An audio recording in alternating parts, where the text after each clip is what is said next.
정확히 지금으로부터 3일 뒤 G사트가 이제 시험을 보는데요. 이제 벌써 3일 뒤면 이제 시작하네요. 그쵸? 점점 그런 경향이 있는 것 같아요. 삼성 그 그룹 관련된 상식 이런 게 조금 점점 줄어들고 있다고 그러더라고요. 아, 그래요? 당일에 약간 진짜 두꺼운 문제 좀 이렇게 들고 다니는 사람들이 있어. 아, 그렇지, 그렇지. 사실 그 의미가 없습니다. 맞아요. 사자성어? 헷갈리는 사자성어랑 막 근해 공식이나 구의 부피, 구의 건널비 이런 거 구하는 게 구의 부피 구하는 공식도 까먹어요? 3분의 4 파이R 세제곱. 오.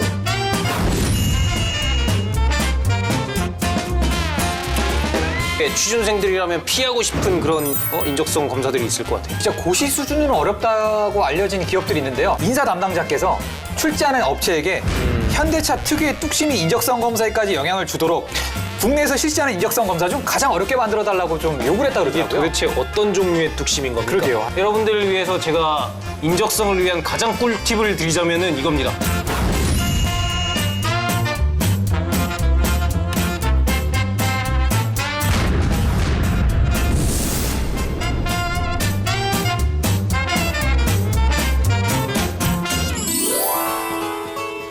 안녕하십니까. 여기는 한국직업방송 철수와 존슨의 취업학 개론입니다.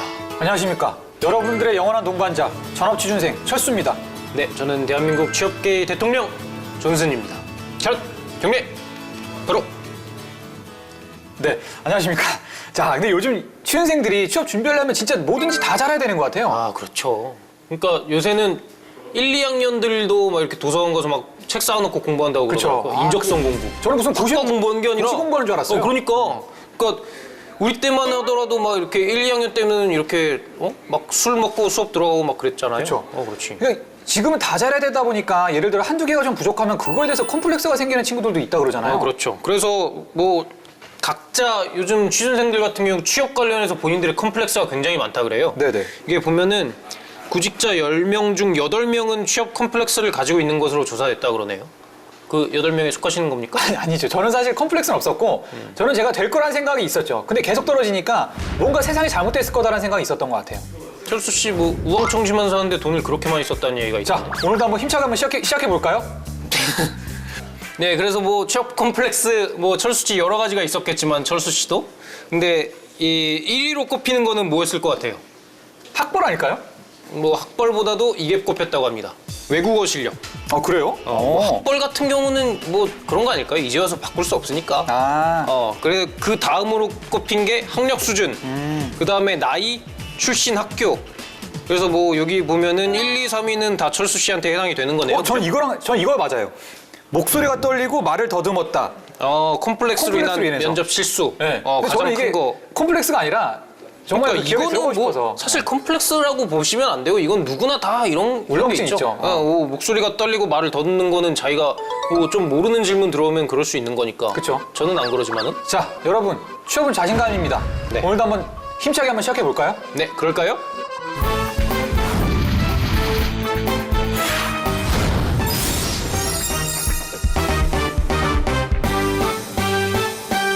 네, 한 주간의 가장 중요한 취업 관련 정보들을 발빠르게 짚어드립니다.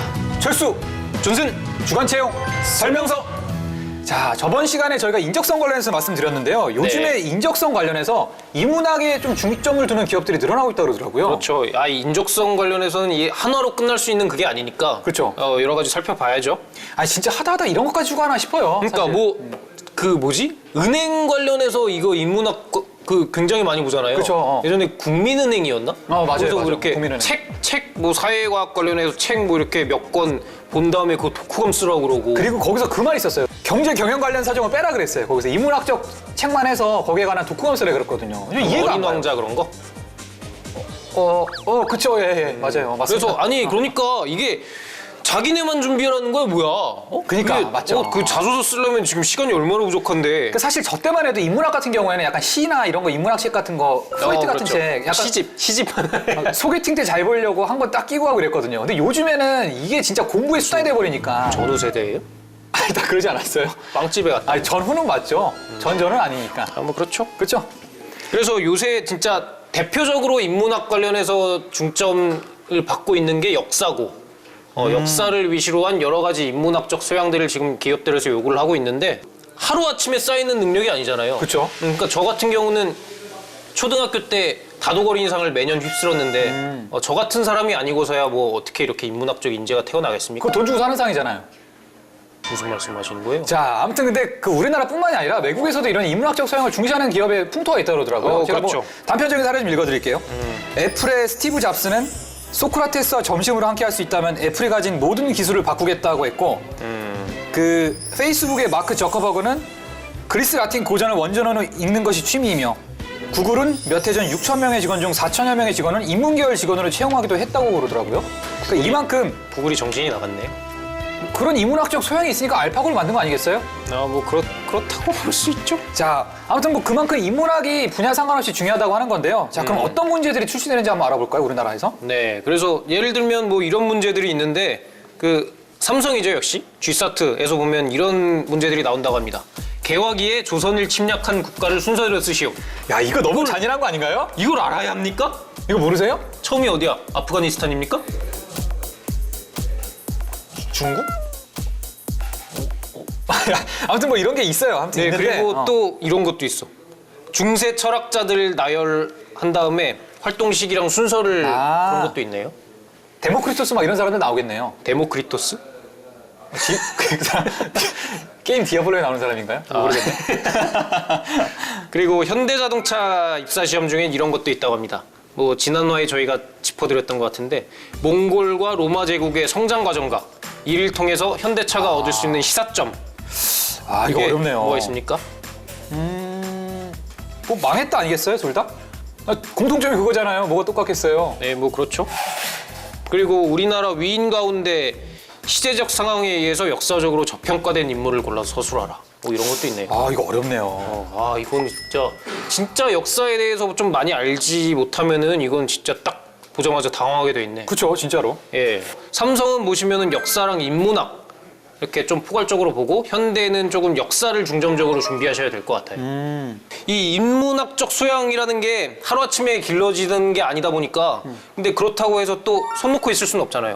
인문학적 소양을 늘리기 위해서는 뭐 어떤 방법이 있을까요? 지효준 선생님. 저 같은 경우는 그 매일 신문 보는 게 중요할 것 같아요. 그러니까 사실 신문이라는 게 보다 보면 진짜 재밌거든요. 아, 그렇죠. 근데 안 봐버릇하면 힘든데. 요즘 정치면이 그렇게 재밌더라고요. 아, 그럼요. 요즘 또 철이다 보니까. 네네. 근데 그런 어떤 정치나 사회 얘기 말고도 인문학적인 얘기도 가끔 있어요. 근데 그런 걸 읽으면서 그렇죠.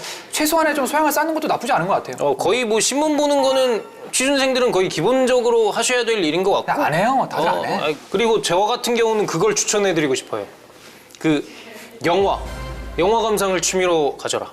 그러니까 막 책 보려면은 막 시간도 없고 이게 책 보는 게 이게 습관이 안 돼 있는 사람은 힘들거든. 그렇죠. 근데 영화 같은 경우는 조금 재밌게 보면서 이게 조금 좀 젠체할 수 있는 그런 거예요. 그러니까 뭐 면접 같은 데 들어가서도 뭐 내가 영화에서 이런 거 봤는데 하면 이게 조금 다르잖아. 공감도 그렇죠. 하고. 그렇죠. 근데 어쨌든 이게 보면은 진짜 하루 이틀의 어떤 벼락치기로서 이룰 수 있는 소양은 아니고 기업 쪽에서도 그냥 기본적으로 평소에 어떤 소양을 닦는 사람을 좀 선호한다 이렇게 정리할 수 있을 것 같아요. 네, 뭐 그렇죠. 자, 그럼 저희가 인적성 관련해서 한 번 더 지난 시간에 이어서 좀 심층적으로 알아보는 시간을 가지겠습니다. 네.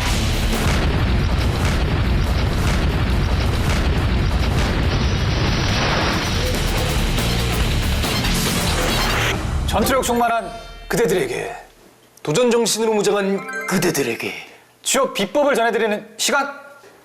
네, 지금 이 시기가 이제 딱 그 시기잖아요. 그렇죠. 인적성의 시기가 왔습니다.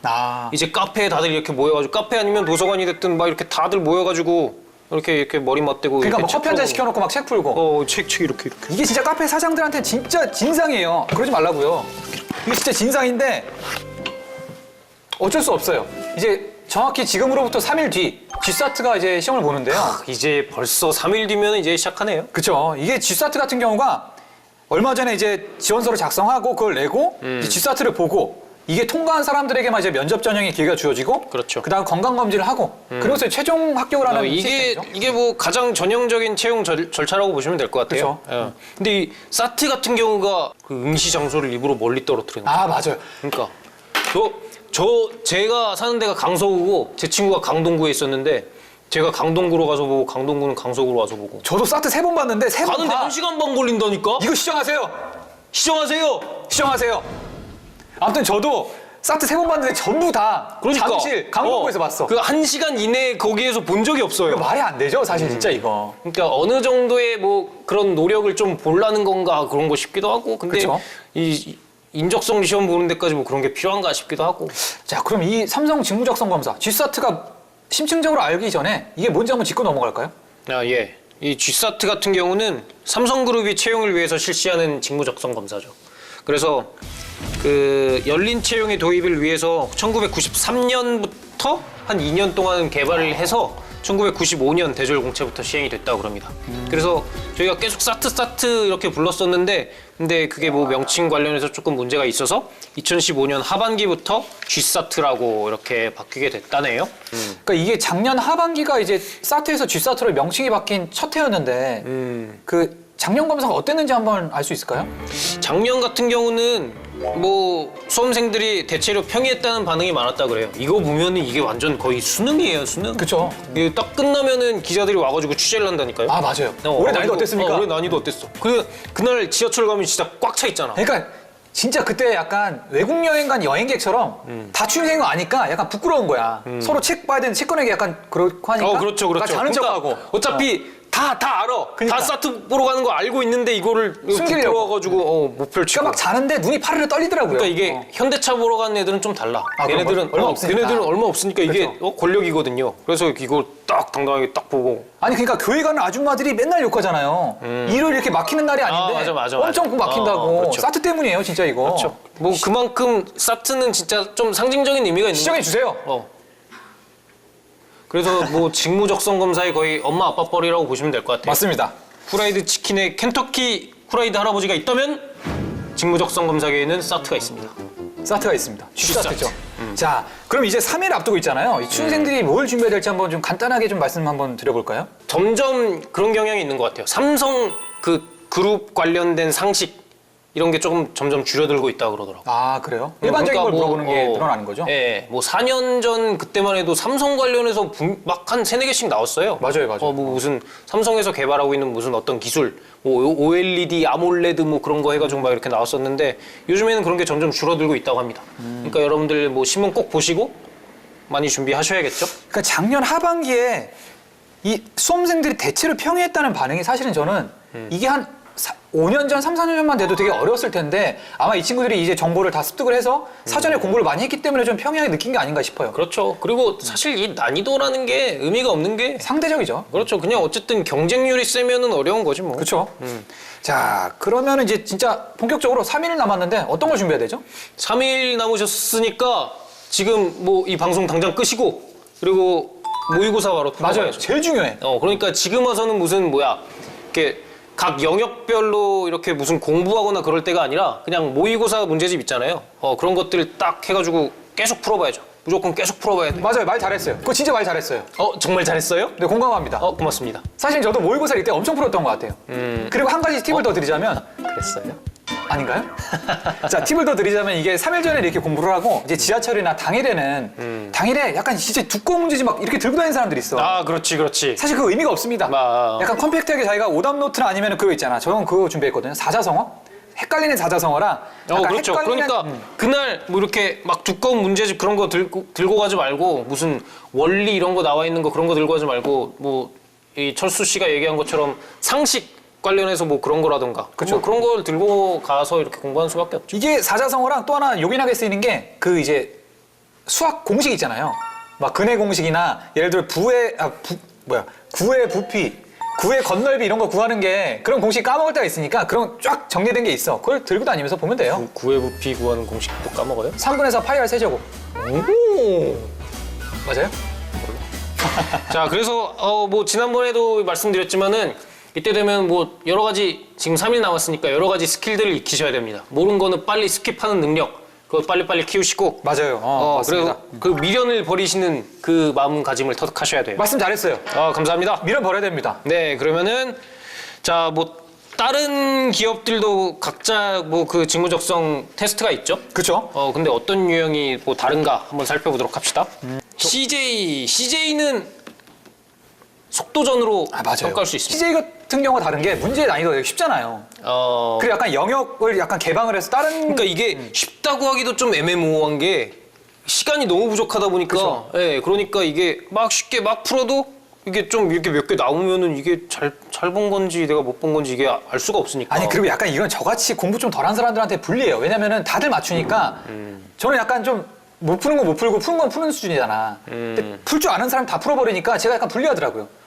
오히려 SK 같이 확 어려운 거 아무도 못 푸는 거 그런 거 오히려 저랑 맞거든요. 이건 잘 안 맞더라고요. 그냥 본인은 그러니까 계속 다 틀린다는 말씀이시군요.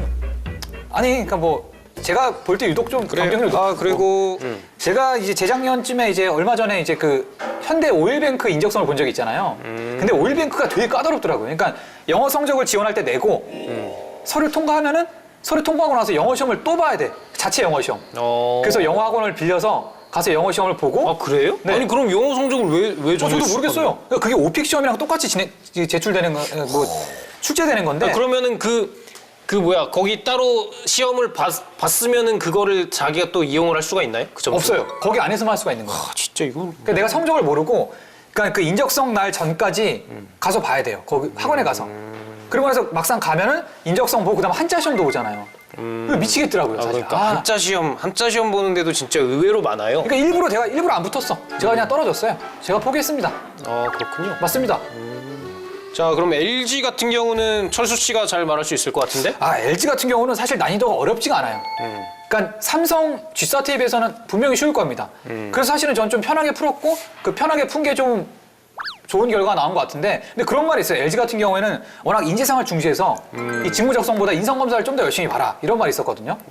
약간 인화의 LG라는 그 이미지가 있잖아요. 근데 붙으셨어요? 그럼요. 이해할 수가 없네. 함께 합시다. 네, 이렇게 기업들마다 다양한 유형의 그 시험 유형들이 있는데 그 중에서도 또 이렇게 취준생들이라면 피하고 싶은 그런 인적성 검사들이 있을 것 같아요. 그렇죠. 그러니까 어떻게 보면 진짜 고시 수준으로 어렵다고 알려진 기업들이 있는데요. 그렇죠. 자, 그 대망의 1위 뭘까요? 삼성. 땡. 자, 정답은 SK입니다. 오. 자, SK 같은 경우가 그 1978년 국내에 처음으로 채용 전형의 인적성 검사를 도입했는데요. 이게 2000년대 초반부터 최고 난이도로 유명했다고 그러더라고요. 그렇죠. 2000년대 초반부터 그럼 지금까지 계속 최고 난이도를 유지해 왔던 거네요. 그렇죠. 그리고 시간도 부족하고 난이도도 높고 아무튼 악명이 높대요. 사실 저희도 알잖아요. 저도 사실은 SK 시험을 봤는데 다른 데랑은 좀 다르더라고요. 이게 영역당 문제를 몇 문제 못 풀겠어요. 근데 이게 5문제를 풀더라도 맞는 게 중요하다 그러잖아요. 그렇죠. 저도 그때 당시에 한 진짜 대여섯 문제밖에 못 풀었거든요, 영역당. 근데 붙더라고요. 뭐 인성을 잘 봤는지. 붙었습니까? 한번 붙었잖아요. 저도 붙었는데. 그래, 아무튼 그래서 아니 SK 같은 경우는 특이한 게 그거잖아요. 그 한 번 보면은 3년 동안인가 그 성적 결과를 그대로. 계속 그쵸. 유지하고 있어가지고 맞아요. 한 번 본 사람이 뭐 그 다음에 다시 지원했다. 그러면 다시 볼 필요가 없는 거. 이거는 굉장히 맞아요. 좋은 것 같아요. 그거 말씀 잘했어요. 시정하지 마십시오. 맞습니다. 근데 진짜 SK 보실 분들은 기억하세요. 이거 절대 뭐 찍을 필요도 없고. 그러니까 아니 이게 또 어떻게 보면 부담이 될 수가 있는 게 처음에 진짜 잘 봐야 되는 거야. 그러니까 뭐 여러분들 SK는 쉽사리 도전하지 마십시오. 맞습니다. 자, 그러면 이제 SK에게 밀린 대망의 2위 어딘지 알아볼까요? 예, 대망의 2위는 현대자동차입니다.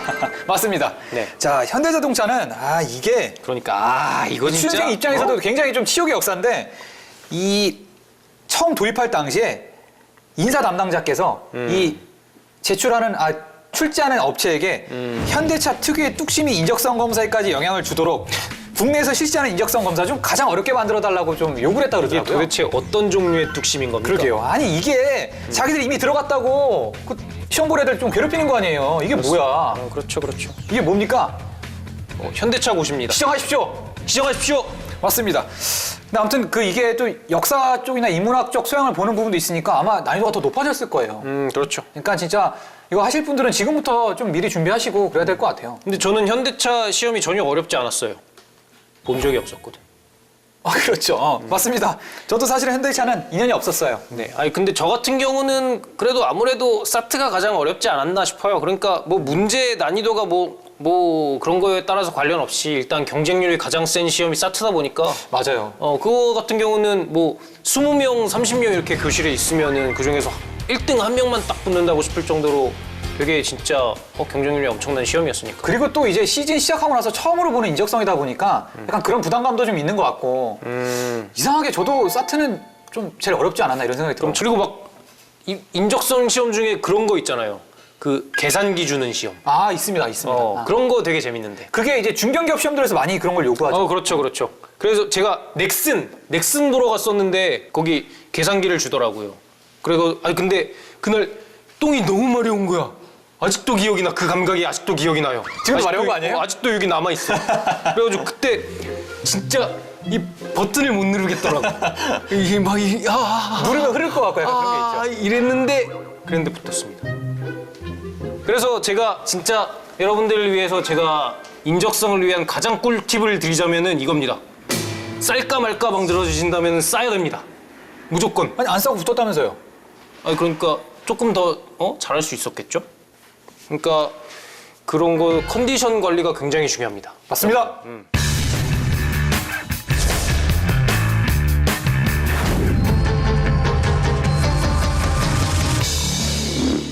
그러니까 이게 인적성 준비할 때 뭐 취업 스터디하고 뭐 교재사고 돈도 들어가지만 이거 말고도 들어가는 돈이 꽤 많다 그러더라고요. 그렇죠. 요새는 뭐 진짜 사교육이라고 해가지고 취업 관련해서 또 사교육을 받는 학생들이 굉장히 많다고 그러잖아요.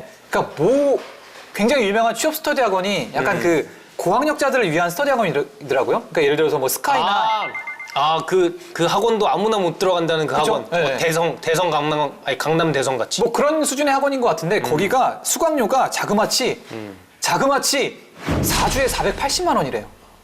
4주에 480이요? 네, 맞습니다. 이게 말이 됩니까? 그러니까 일주일에 120이고 거의 어떻게 보면 등록금이랑 비슷한 거잖아요. 그러니까 어떻게든 4주만 하면 붙여준다 이런 거 같은데 너무 깜짝 놀랐어요. 그러니까 이게 취준생들한테 엄청 부담이고 사실 480 벌려면은 그러니까 2달? 그러니까 취업하고 한 달 월급도 안 돼요. 진짜 그렇죠. 2달 월급이죠.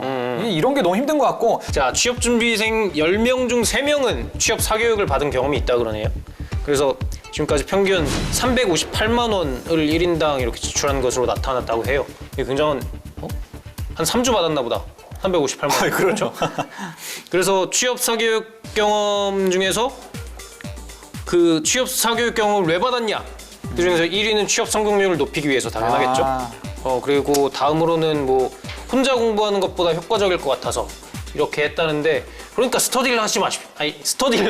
맞습니다. 이게 그러니까